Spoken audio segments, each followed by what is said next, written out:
आखिर कौन है इंडियन रियल एस्टेट के डिमांड ड्राइवर्स?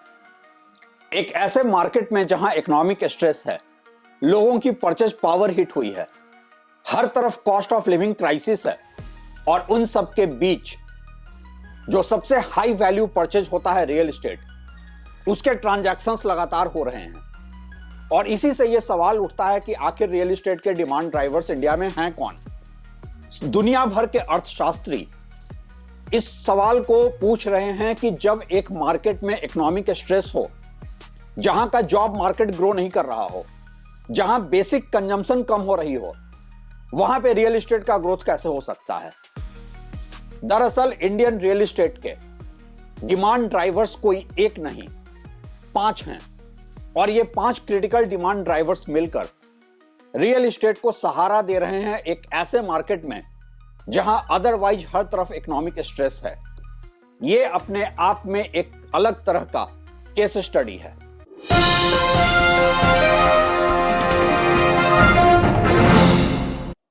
नमस्कार, आप देख रहे हैं ट्रैक टू रियलिटी और मेरा नाम है रवि सिन्हा। इसके पहले कि हम इंडियन रियल एस्टेट के 5 क्रिटिकल डिमांड ड्राइवर्स की बात करें, सबसे पहले हम यह बात करते हैं कि रियल एस्टेट का नॉर्मल ग्रोथ कैसे होता है। किसी भी इकोनॉमी में रियल एस्टेट का ग्रोथ का नॉर्मल पैटर्न क्या है?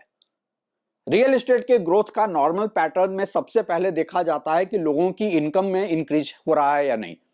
राइजिंग इनकम से ही रियल एस्टेट का ग्रोथ होता है। इंडिया में लोगों का इनकम लेवल अगर हम देखें तो या तो वो कम हुई है पिछले 10 सालों में या स्टैग्नेंट है। जिन लोगों की थोड़ी मार्जिनल ग्रोथ भी हुई है वो एक्चुअली डी ग्रोथ है, क्योंकि इन्फ्लेशन के रेट से वो ग्रोथ कम है।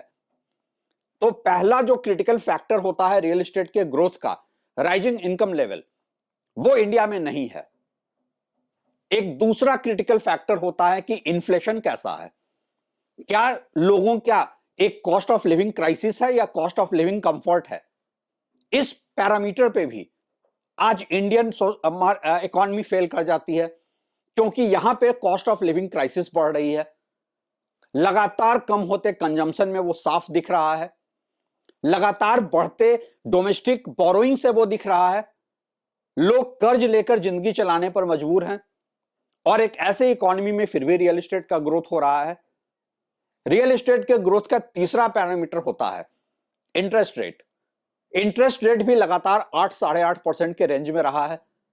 हालांकि मैंने हमेशा कहा है कि इंटरेस्ट रेट जो है वो थर्ड पैरामीटर है और बहुत बड़ा क्रिटिकल पैरामीटर नहीं होने के बाद भी वो रियल एस्टेट को अफेक्ट करता है।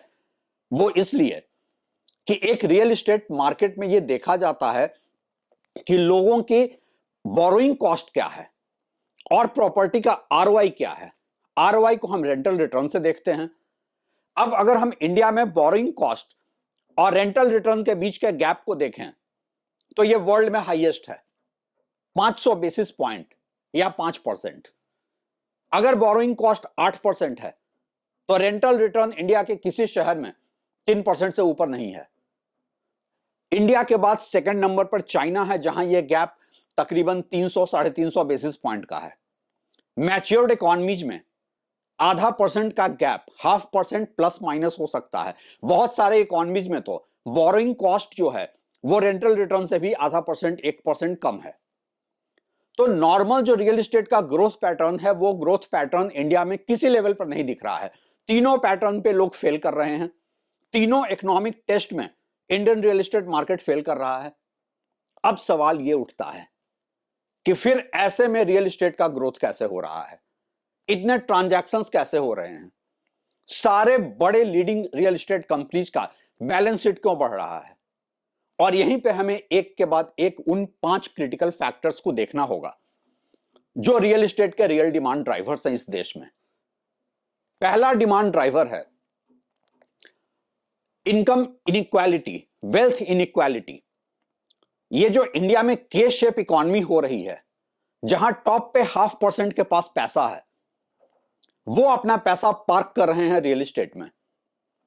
और यही इसका सबसे बड़ा सबूत इस बात से है कि देश में अफोर्डेबल हाउसिंग का सप्लाई भी नहीं है, डिमांड भी नहीं है। मिड सेगमेंट हाउसिंग भी पिट रहा है।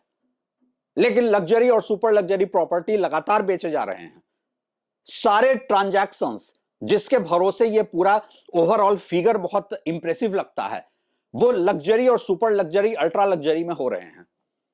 तो इंडिया के इस वेल्थ इनइक्वालिटी में, जिसको कि वर्ल्ड इनइक्वालिटी लैब रिपोर्ट ने भी कहा है कि सारा का सारा वेल्थ सिमट रहा है टॉप के 1% के पास। तो ये जो टॉप के इंडिया के डेमोग्राफी के 0.5% लोग हैं, वो अपना पैसा पार्क कर रहे हैं रियल एस्टेट में। रियल एस्टेट के सबसे बड़े डिमांड ड्राइवर वही रिच क्लास है। दूसरा डिमांड ड्राइवर है इंडिया का कैश इकॉनमी। किसी भी इकॉनमी में नॉर्मली मार्केट रेट और सर्किल रेट, गवर्नमेंट के सर्किल रेट में इतना बड़ा मिसमैच आपको नहीं दिखेगा जितना बड़ा मिसमैच आपको इंडिया में दिखता है। और यही वजह है क्योंकि बहुत सारे उन लोगों का भी पैसा पार्क हो रहा है जो पॉलिसीज बनाते हैं, तो एक लूप होल भी रखा गया है। आज आप स्टॉक मार्केट में कैश एडजस्ट नहीं कर सकते, गोल्ड में बियॉन्ड ए पॉइंट नहीं कर सकते हैं। रियल एस्टेट एक ऐसा एवेन्यू है जहां मार्केट रेट और सर्किल रेट में एक ह्यूज मिसमैच है।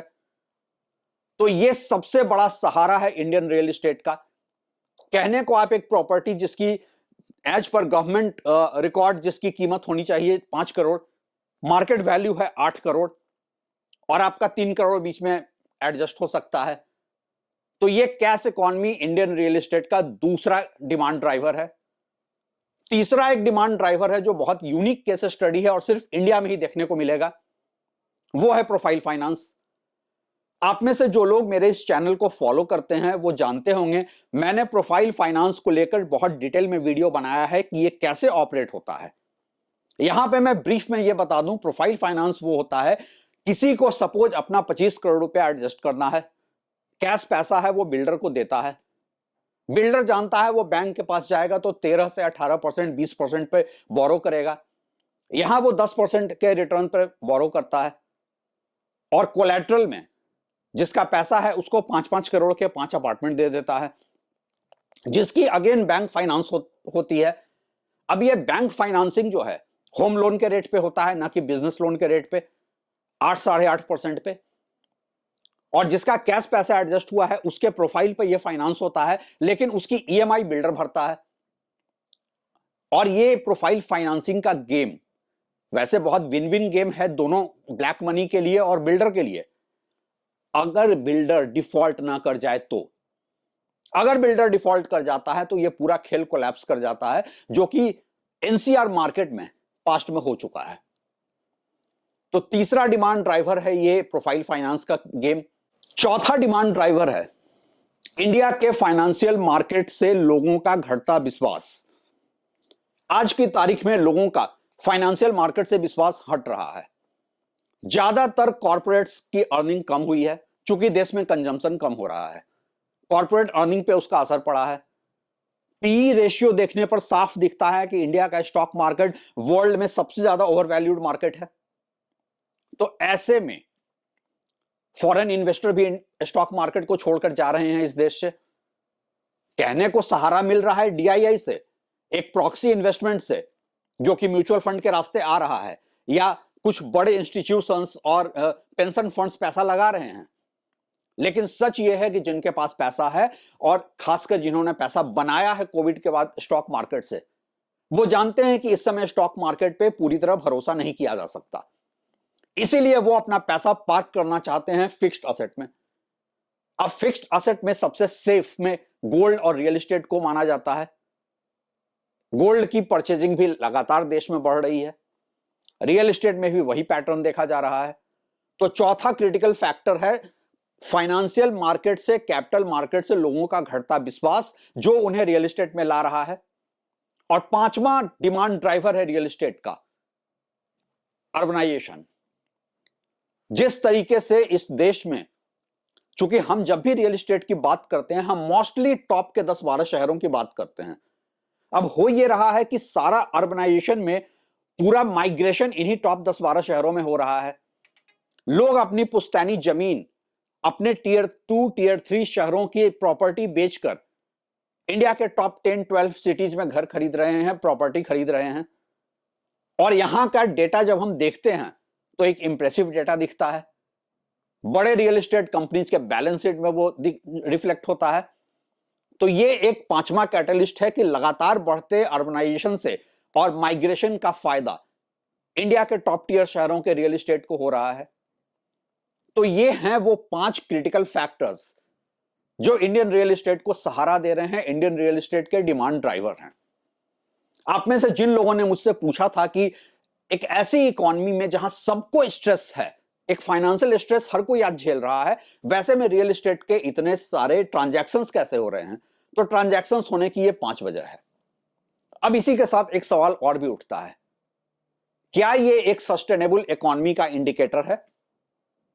आप में से जो लोग मुझे फॉलो करते हैं वो अच्छी तरह जानते हैं कि मेरा जवाब इस पर क्या है, लेकिन मैं जानना चाहता हूं कि इसमें आपका जवाब क्या है। अपनी राय हमें जरूर बताइएगा।